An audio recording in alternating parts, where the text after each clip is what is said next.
یو ملګری سوال کوي چې په مړی باندې دوه جنازې جایز دي او کنه؟ بالکل جایز، بالکل جایز. صحیح حدیث کې راغلي با دي ګڼ مثالونه.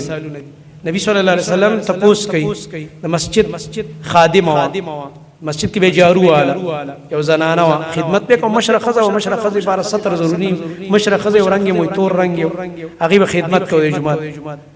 نو نبی علیہ السلام څه شو لاغه وجه خو بیګه وفات شو و تاسو خبر نه کړم موږ جی بس شپه دا بس موږ له جنازه او صحابه سي به تکلف خلک زمون خلک ورګه پلانې مولوی سي او پلانې شیخ صاحب درا شادي جنازه وکړي چې ویني کې به تی ګیلې کوي الکه دا خو ضروري نه خو مرګره به مخکې جنازه وکړي شیخ خو خص خدا کنو تکلفات ما جوړاوه لانجه مکو بس یو نیک مرګره به مخکې جنازه وکړي. نبی صلی الله علیه وسلم ته فرمایي اوس ما ته قبر راوخای ګور دا چې دی حدیث عقیده یادوي. نبی علیہ السلام عالم الغیب دینم نه خبر جماعت خادم وفات شوی او بیا دین نه خبر چې قبر چرته. نو صحابه کرام فرمایي موږ ورته بخاری کې حدیث راځي موږ ورته قبر خود دغه دفن کړي.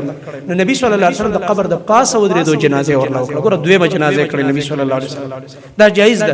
ته یو ځای ته جنازه ته ونه رسیدي او یا یو سورہ بعد لاړی تعزیت ته او نیک مرګره دی او خې انسان دی او هغه متقی سره او پرهیزګار او تا نه جنازه تلې و کولای شي چې لاړ شو قبر باندې ودرېږي او جنازه ورلا وکړه. قشان تکبیرات خپل وای ودرېګا که څوک در سره خلک نه یوازې په ودرېګا نو دا جایز ده.